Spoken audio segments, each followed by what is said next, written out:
गानचतुराय गानप्राणाय गानान्तरात्मने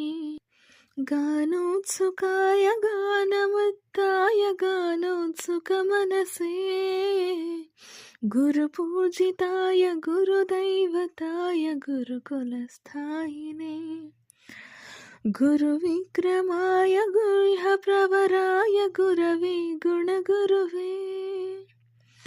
गुरुदैत्यकलाक्षेत्रे गुरुधर्मसधाराध्याय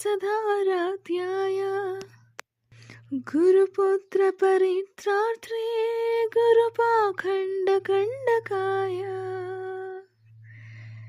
गीतसाराय गीततत्त्वाय गीतगोत्राय धीमहि गूढगुल्फाय गन्धमुत्ताय गोचयप्रदाय धीमहि गुणाती